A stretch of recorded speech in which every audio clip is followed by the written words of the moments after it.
Good day there, once again viewers, this is your mate Kamikaze78 here, come to you guys with some more PlanetSide 2 content. Today guys, we are returning to the all-round tomfoolery and shenanigans that comes from the Time to Gear Up series. The series where you guys get to chip away at my already diminishing sanity by suggesting some stupid concoction of a loadout for me to use in-game in the comment section down below, with the highest rated loadout winning its place in the next episode. Today, we're going to be making a rather rare journey to the Vanu Sovereignty to squeeze these cheeks into that tight-ass spandex, with a combat medic loadout coming to us from YouTube member Bryce D, and he's titled it The Laser Tag Player.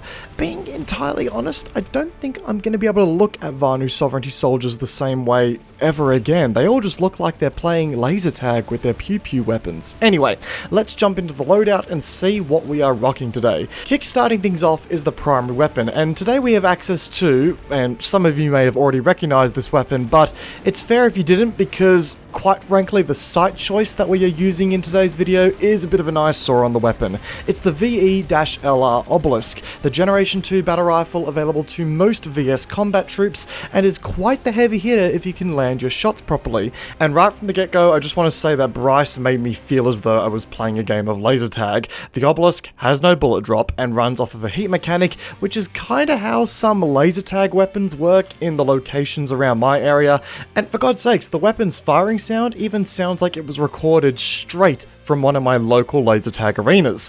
Hell, the weapon even maintains its damage at all ranges. Laser weapons at a laser tag arena do as well, you get the idea. This is the closest you're going to get to playing laser tag in PlanetSide 2. Yes, we are running a 1x scope, which makes sense for the loadout's backstory, but damn, do I really not like running a scope of this style on a gun like this. I'm hankering for a 3.4x right about now. Oh, and we're also running the safety override for some CQC hip-fire ducker if someone decides that social distancing doesn't apply to them. Seriously, keep your fucking distance. On top of that, we have a trusty sidearm in the world of laser tag that comes in the form of the hard-hitting Cerberus pistol. Now, the Cerberus is a weapon that I actually have a bit of a sweet spot for, but it doesn't get a lot of use, which makes me sad. It's kind of like the awkward, rejected middle child of the Vanu pistol world. Don't worry, I enjoy the Cerberus, and for those of you out there who do as well, I got your back. Unfortunately, the Cerberus was completely naked and stock in this video and in this loadout, which is a shame, but is what it is. Now, unfortunately, I think Bryce was really banking on me having access to a certain implant or two to make the loadout really special. He wanted us to use a Similat 5 and Cold Heart. Now, ironically, I actually have Cold Heart, but it's on my bloody NC account and not on my Vanu account. And even after he suggested some replacements, I was still running short of what we needed. Thankfully, he did let me sub in something that I had, and I chose Target Focus here because, you know, hey, maybe in a futuristic laser tag game you would get a HUD that showed you the health of your enemies. I kind of had a Ready Player One vision in my mind while I was filling in the gaps here as necessary. But hey, there you have it. Cold Heart would have been great here, but this is a reminder, guys, that on my TR and VS characters, implants are limited, so building loadouts that are implant or ASP heavy will result in some sad cami noises. As far as the rest of the loadout is concerned, we're running nanoweave armor in our suit slot with the shield recharging field as our ability, and of course, medkits just in case we cop a laser to the face from an opposing player. Can never be too sure in this arena, hey? And, well, let's be honest with ourselves, who takes heavy explosives like C4 to a game of laser tag? Y'all are taking laser tag way too seriously if you do that, just putting that out there now. So say that you did want to play PlanetSide as though you were playing a game of a laser tag. Well, you can do this for a small investment ranging from 2,080 certs all the way up to a very affordable 6310 certs. That's, yeah, look, that's all just pocket change, hey? We all have that, you know, we can spend that kind of stuff on a meme loadout when we have other things we'd rather buy as well. Yeah, cool, just making sure. Anyway, if you ever wanted to hear what sad cami noises sounded like, that's it, considering I just put a bunch of certs into a meme loadout, where those certs really could have been better used elsewhere. Anyway, cost aside, Mr. Bryce did drop us a little wisdom as to what this loadout was all about and where it comes from. He says, "What's that? You thought you were having a ton of fun playing laser tag, but instead you've been teleported to a battlefield? Well, fear not. Your trusty pew-pew thing can mess with people if you aim for the eyes. A lot of fun too. deadlier though.